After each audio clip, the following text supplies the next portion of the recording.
Sir मैं relief मांगता हूँ, जैसे कि रॉन्गफुल पोजेशन के ऊपर मीन प्रॉफिट का। ठीक है। अब मेरे को पोजेशन दिला दिया गया, हम्म लेकिन मीन प्रॉफिट की कोई बात नहीं करी गई। हम्म अब उसकी रेमेडी क्या है? देखो, आप दो चीजों को अलग मिला रहे हो। अभी हम रेस जुडिकेटा को पढ़ रहे हैं। आपका सवाल यह है कि एक व्यक्ति ने क्लेम किया था, राइट, मीन प्रॉफिट्स, लेकिन कोर्ट ने उसे दिया नहीं। दो बातें हो सकती हैं, एक तो दिया नहीं या दिए पे कोई फाइंडिंग नहीं दी। दोनों चीजें अपने आप में अलग अलग है। पहली बात तो यह है कि मीन प्रॉफिट जो होता है उसे जब आप लोग आगे जाके पढ़ोगे तब समझ में आएगा कि अपने आप में, आप लोग अपने म्यूट कीजिए क्योंकि आवाज इको कर रही है, सब लोग अपना म्यूट करो।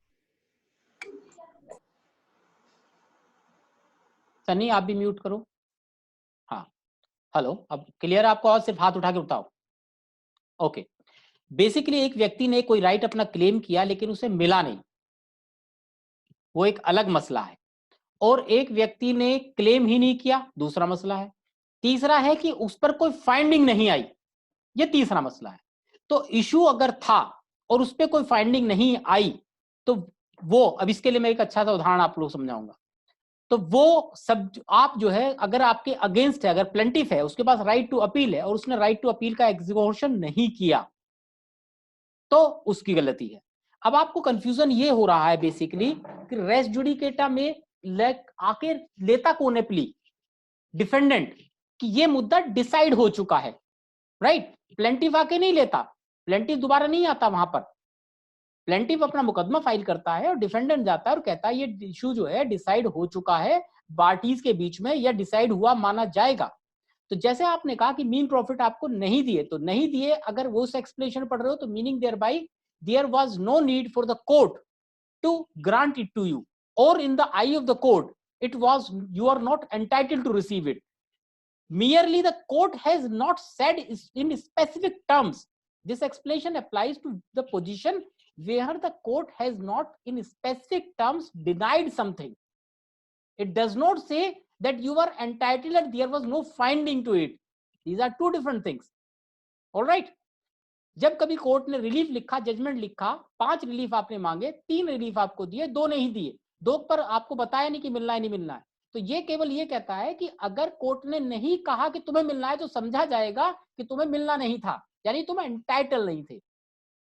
ओके, आगे नीलम कंटिन्यू फ्रॉम, आप कहां पढ़ रहे थे?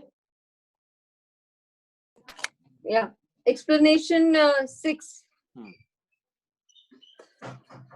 नहीं, ये पढ़ लिया, एक्सप्लेनेशन 6 तो पढ़ लिया। कैसे? Explanation 7.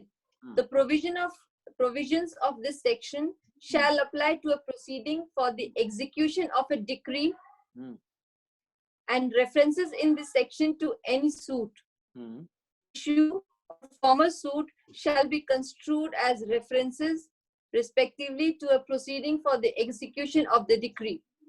Question arising in such proceeding and a former proceeding for the execution of that decree. What exactly does it mean? Are you getting my voice? Hello? हाँ, आवाज आ रही? Why this explanation was required to be meant? Why this explanation was made? They have said this is another difference between the res sub judice and the res judicata. Res sub judice only applies to the suit. I have been saying it time and again, but it applies to applications as well. And what is an execution? It is simply an application before the court for getting a degree executed. So what they are saying, that the principle of res judicata similarly applies to the execution proceedings. If someone could have done something in respect to getting a degree executed, but it was not so done, then his right to get it executed would be barred. Right? Next. Explanation 8. Wait. This is the most important thing which I was telling to you. Earlier, there was a confusion in respect to the competence and the jurisdiction of the two courts. About the previous court which has already decided a suit, or before whom the earlier suit was pending. And Now in res judicata, what is it? In res judicata, it simply says that there should be a competence along with jurisdiction. Now, what was the requirement of explanation 8 herein? It was included to go away with a situation where a court, though could have decided something, but was not having the jurisdiction to do that. Jurisdiction meaning thereby which was excluded by some provisions, meaning thereby as such Delhi Rent Control Act. Again, for the example, a rent controller has not been given right to decide a titles, or has not been given to give a finding over an issue whether particular person was the owner of something or not, some land or not, some house or not. But a finding has to this effect between the same parties has already been given, whether it should do something in respect to creation of res judicata or not. So there was always a confusion over it, there was always a dispute over it. So by induction of it would have been inducted in the way somewhere in 1976 or all. So by inducting explanation 8, they have created, rather cleared the air that even if a court of limited jurisdiction has given a finding, it will squarely cover the principle of res judicata. पढ़िए अब आगे. Explanation 8. An issue heard and finally decided by a court of limited jurisdiction competent to decide such issue shall operate as res judicata in a subsequent suit. Wait. So this is the thing where they say that competent but not having the jurisdiction. You are getting the point? So now you will understand there is a difference between competence and the jurisdiction. Every competent person may not have the jurisdiction. Why so? A person claiming a right of possession will have to file a suit before a court of ADJ. And a Delhi Rent Control Act court may also be governed by some ADJ. So as far as the competence in parlance of the judges is concerned, it is there. But by virtue of specific provisions of section 50 of the Delhi Rent Control Act, bar has been created that who will do what in respect to the landlord-tenant relationship. Right? So to go away with this anomaly, they said that if some issue has been decided by a court which otherwise was competent but was not having the jurisdiction, will be treated as res judicata. Right? Now I will give you 2, 3, 4 examples. ये आवाज eco क्यों हो रही है? Hello, हाथ उठा के बताओ मुझे सबको आवाज आ रही है? ओके, तो से केवल अनम्यूट नहीं था आपका इसलिए. सो अब जैसे एक उदाहरण ऐसा समझते हैं, एक आदमी ए है, वो एक मुकदमा फाइल करता है किसी आदमी बी के खिलाफ, राइट? और कहता है कि भाई मैं सी का बेटा हूं, सी का हियर हूं या सी का बेटा हूं, या मैं सक्सेशन में आता हूं. मुकदमा हो गया डिसमिस, राइट? अब बाद में वो मुकदमा फिर लेके आता वही एक आदमी ए और कहता है कि मैं जो इस प्रॉपर्टी पे बी बैठा है जिसको मैं लेना चाहता हूं, मैं उसके एडवर्स पोजीशन में हूं. दोबारा समझाना पड़ेगा. ए ने एक मुकदमा फाइल किया बी के खिलाफ, राइट, क्लेमिंग कि भाई मैं एंटाइटल हूं, जिस जगह मैं बैठा हूं उस पर मेरा अधिकार है, मैं कब्जे में रहना चाहिए हूं. क्यों? क्योंकि मैं ये प्रॉपर्टी ए की थी और मैं उसका बेटा हूं या लीगल हियर हूं.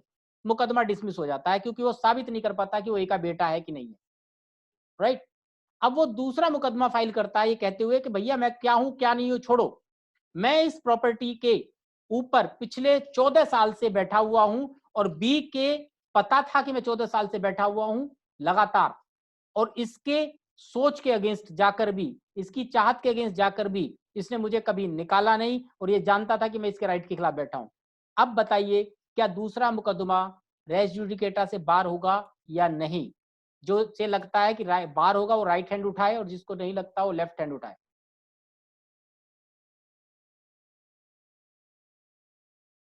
सनी, बार होगा या नहीं?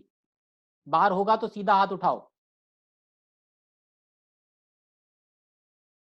विपिन, ओके। नीलम, एक बार थोड़ा सा रिपीट कर दो, मैं थोड़ा सा लिख रही थी तो रह गया सुनना। कोई बात नहीं, दोबारा सुनो ध्यान से, ध्यान यही रखो। लिखने से कोई फायदा नहीं है, लेक्चर्स इसलिए होते हैं कि you have to understand the concepts, बाकी तो किताबों में सब कुछ है। सवाल ये है कि एक आदमी ए, अपना बंद करो माइक, आप म्यूट करो।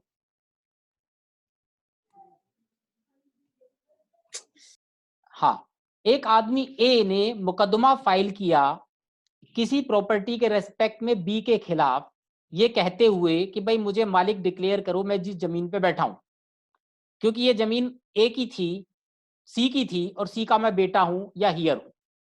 वो मुकदमा डिसमिस हो जाता है इस आधार पर कि वो अपने आप को सी का हियर साबित नहीं कर पाता। उसके बाद वो दूसरा मुकदमा फाइल करता है ये कहते हुए कि भाई मैं क्या हूं क्या नहीं छोड़ो, मैं इस प्रॉपर्टी पे पिछले 14 साल से, 15 साल से, 16 साल से एडवर्स पोजीशन में हूं बी के खिलाफ, तो बी मुझसे ये प्रॉपर्टी नहीं ले सकता, मुझे मालिक डिक्लेयर करो। तो अब क्या दूसरा मुकदमा रेस जुडिकेटा से बार होगा या नहीं? विपिन, सबसे पहले तुमने कहा था, अब अपना अनम्यूट करो और बताओ कि हाँ या ना और उसका आधार। सर नहीं होगा, बाहर नहीं होगा, क्योंकि उसमें दोनों के जो बोला फैक्ट्स अलग अलग है। एक तरफ तो वो ये दिख कह रहा है कि मैं इनका वो लीगल रिप्रेजेंटेटिव हूँ, और दूसरी तरफ वो कह रहा है कि मेरे पास पोजेशन है। आंसर सही है, आधार गलत है। अगला सनी। सर यहाँ पे कंस्ट्रक्टिव रेस जुडिकेटा अप्लाई होता है तो पार्टीज यहाँ पे सेम है, क्योंकि यहाँ पे घुमा के एक ही रिलीफ मांगा जा रहा है।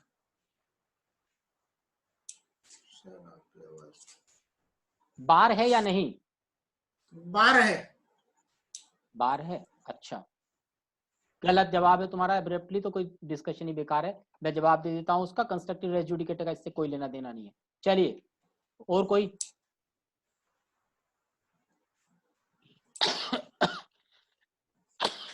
सॉरी। हाँ जी नीलम जी, आपका क्या विचार है? मेरा विचार भी गलत ही है। गलत सही का प्रश्न नहीं है, बताइए। So even I feel that there are two grounds, the two different grounds which could have been taken together alternatively in the same suit. If he has not taken the ground in the first suit, how can he be allowed in the subsequent suit? आपने थोड़ी देर पहले बल्कि इस तरह का example भी दिया था। गलत जवाब है एब्रप्टली, बिल्कुल गलत तरीके से आपने लेक्चर को सुना ही नहीं। रेस जुडिकेटा से वो बार नहीं है। क्यों? क्योंकि रेस जुडिकेटा के सिद्धांत के लिए सबसे पहली आवश्यकता यह है, पार्टी सेम है, सब्जेक्ट मैटर सेम है, मुद्दा सेम नहीं है। राइट? मुद्दा पहले वाले मुकदमे में मेन कोरोलरी मुकदमा मुद्दा नहीं, मेन मुद्दा क्या था कि उसने डिक्लेरेशन मांगा था एज ए लीगल हियर। अगर वो डिक्लेरेशन मिलता या नहीं मिलता उससे इस बात का कोई फर्क नहीं है कि वो कब्जे में कैसे है। दूसरे मुकदमे में उसने कहा कि मैं एडवर्स पोजीशन में हूं। अब वो ए से कोई रिलेट, अपने आप को सी से कोई रिलेशन नहीं साबित कर रहा, वो कह रहा है मेरी एक इंडिविजुअल कैपेसिटी है। और ये दोनों वो पहले वाले मुकदमे में एक साथ नहीं ले सकता था। क्यों? क्योंकि ये अल्टरनेट नहीं, डिस्ट्रक्टिव प्लीज हैं। अगर किसी व्यक्ति के पास किसी अधिकार को लेके दो डिस्ट्रक्टिव प्लीज हों, कंट्रारी प्लीज हों, तो वो इसे एक मुकदमे में ना वो ले सकता है ना उसे लेनी चाहिए। तो इसलिए चूंकि वो पहले मुकदमे में दोनों बातें नहीं कह सकता था। अगर वो कह रहा है कि भाई मेरे बाप की प्रॉपर्टी थी, तो वो किसी और के खिलाफ एडवर्स पोजीशन में नहीं हो सकता जब तक उसका बाप जिंदा है। और जब वो कह रहा है कि मैं एडवर्स पोजीशन में हूं, तो उसके किसी के सक्सेसर होने की कोई आवश्यकता नहीं है, कोई फर्क नहीं पड़ता, क्योंकि उसकी इंडिविजुअल राइट है। पहला राइट फॉर सक्सेशन था, दूसरा राइट फॉर इंडिविजुअल था by way of adverse position. तो it will not be res judicata. अगला सवाल, एक आदमी ने मुकदमा फाइल किया किसी बी के खिलाफ सबको सुनाई दे रहा? हाथ उठा के बताओ। ओके, ये कहते हुए मुकदमा फाइल किया कि भाई ये व्यक्ति जो है मुझे इसने सेल डीड कर दी, राइट, और उसमें 6 प्रॉपर्टी थी, उसने 3 प्रॉपर्टीज पे कब्जा मांगा। वो मुकदमे में ये तय हुआ कि जो सेल डीड थी वह गलत है, और लेकिन उसने मांगा कब्जा केवल उन 3 प्रॉपर्टी के रेस्पेक्ट में, अपना आपको क्लेम किया। बाद में आके उसने बाकी बची 3 या 2 या 5 प्रॉपर्टी जो भी बची उनके लिए फिर से एक मुकदमा फाइल किया on the basis of the same sale deed. क्या होगा, बार या नहीं? सनी, पहले सनी। सब बार होगा।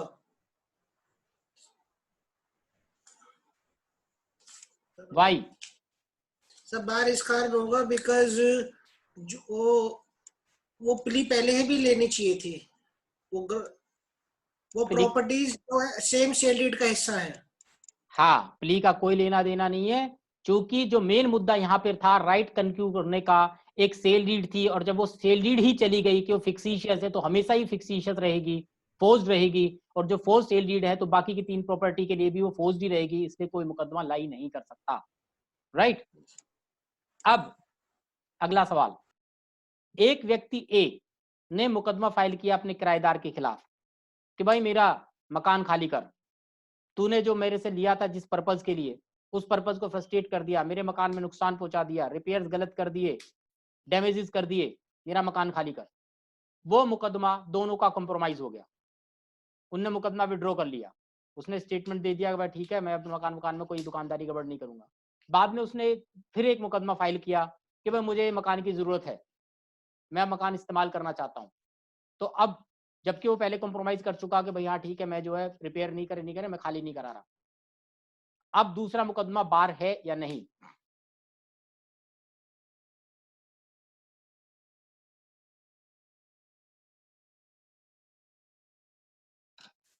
बताइए बताइए, विपिन बोलो।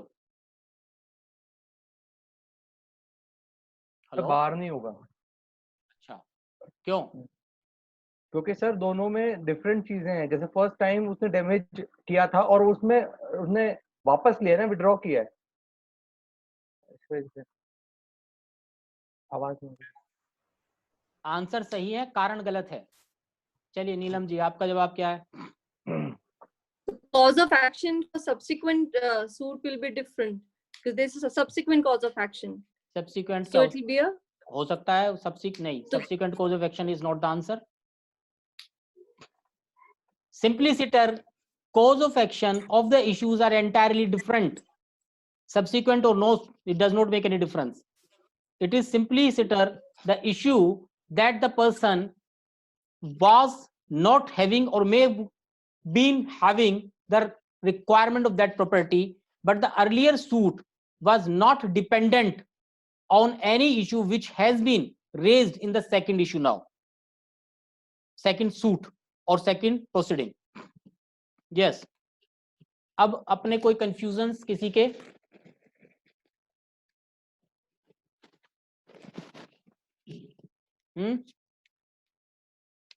ओह सॉरी, मेरी आवाज आ रही है? हाँ, कोई कंफ्यूजन्स किसी चीज को लेके? नहीं सर, अभी नहीं।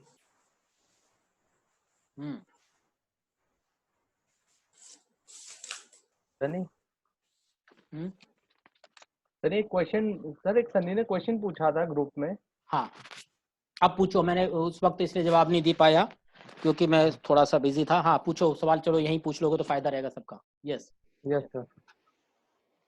सर वो सवाल था कि अगर किसी केस के अंदर एक डिपेंडेंट है जो मर जाता है, उसके मरने के बाद उसका जो एलआर है वो एक फॉरेन नेशनल है। अब उस फॉरेन नेशनल को पार्टी में इम्प्लीड करने, एज अ पार्टी इम्प्लीड करने के लिए उस सेम केस के अंदर क्या स्टेप्स लिए जाएं, और क्या उसके अंदर प्राइवेट इंटरनेशनल लॉ भी कहीं चलेगा? नहीं, ना उसके अंदर प्राइवेट इंटरनेशनल लॉ का कोई रोल नहीं है। वो व्यक्ति फॉरेन नेशनल होने से पहले लीगल हियर है, राइट? कभी वो पैदा हुआ होगा तभी तो फॉरेन नेशनल बना होगा ना, तो पहले वो लीगल हियर है। तो अगर सूट को अबेट होने से बचाना है, प्लेंटिफ को, तो उसको डिफेंडेंट के एलआर्स को पार्टी बनाना पड़ेगा। उसकी प्रक्रिया क्या होगी, वो प्रोसीजरल लॉ है कि वो एप्लीकेशन मूव करेगा अप्रोप्रिएट प्रोविजन में। पढ़ना, पढ़ के मुझे बताना, मैं तो अभी बता सकता हूँ आप लोगों को कौन सा है, ऑर्डर 22 है क्या है, पढ़ के बताओगे आप लोग मुझे, ताकि आप लोग पढ़ो इस बात को कि कैसे इम्प्लीड होते हैं। उसकी कंडीशंस को वो फुलफिल करेगा, उसको फुलफिल करने के बाद उसको सर्विस कराएगा, सर्विस एम्बेसी से कराए, किसी भी तरीके से कराए, नंबर 1। और प्राइवेट इंटरनेशनल लॉ, पहले तो कंफ्यूजन अपने बंद करो, इंटरनेशनल लॉ का यहाँ कोई लेना देना नहीं है, बिकॉज इंटरनेशनल लॉ क्या है, जहां इंटरसी पार्टीज या तो स्टेट्स हों या स्टेट्स के जर्मेन से आने वाले राइट एक्रू हो रहे हों, वहां ये इंडिविजुअल सिविल राइट हैं जो इस हिसाब से डिसाइड होंगे जिस कोर्ट में या जिस जगह या जिस देश में या जिस सोवरन टेरिटरी में कोई कोज ऑफ एक्शन डिसाइड होना होगा, वहां के लॉ से डिसाइड होंगे, right? Yes any other question?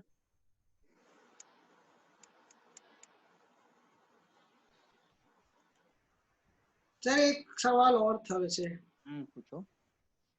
Sir वो एलआर की जो डेफिनेशन पढ़ते हैं हम, उसमें जो वर्ड कल आया था इंटरमेडल्स, तो क्या कोई लेडी अगर लिव इन रिलेशनशिप में रह रही है किसी के साथ, क्या वो भी उसके परव्यू में आती है एलआर ना होते हुए भी? नहीं, आप किसी इलिसिट रिलेशनशिप को लॉ से कवर नहीं कर सकते, नंबर 1 बात। लीगल जो लिव इन रिलेशनशिप है उसके अपने लिमिटेड राइट्स हैं, उसको राइट टू मेंटेनेंस है क्योंकि वो जिंदा है। अब प्रश्न ये आएगा कि जब वो लिव इन में रह रही है तो ये फैक्चुअल सर्कमस्टांसेस पे डिपेंड करेगा कि भाई उसका राइट कितना था। मान लीजिए वो पहली बीवी उसकी जिंदा है, तब भी वो जबरदस्ती दूसरी के साथ लिव इन में रह रहा है, या उसका कोई भी लीगल हियर नहीं है, लेकिन वो लिव इन रिलेशनशिप वाली कभी भी लीगल हियर नहीं क्लेम की जा सकती, एक्सेप्ट फॉर द पर्पस कि जहां कहीं उसके लिए कोई राइट एक्रू हो चुका है। जैसे उसने एक डोमेस्टिक वायलेंस एक्ट की मुकदमा फाइल कर दिया, जो फाइल कर सकती थी, वहां उसे एक इंटरिम कंपनसेशन का मुकदमा, इंटरिम कंपनसेशन ग्रांट हो गया उसके फेवर में, तो उसका एक वेस्टेड इंटरेस्ट पैदा हो गया उसके अंदर, वो उसको एग्जीक्यूट करा सकती है। तो कल को अगर जो डिसीज है उसकी प्रॉपर्टी कहीं अटैच हो रही है, ये इस्तेमाल कर रही है, कोई और लेने जा रहा है, एस्चीट होने की संभावना है, तब वो क्लेम कर सकती है कि उस हद तक, जिस हद तक मेरा अधिकार मुझ में वेस्ट हो चुका है, उस हद तक इस प्रॉपर्टी का इस्तेमाल मुझे करने दिया जाए। But it will not be as a legal here, it will not be as a legal representative, it will be as a person in whose favor some right by virtue of an order of the court has been declared or vested. Okay? Yes sir. और कोई सवाल?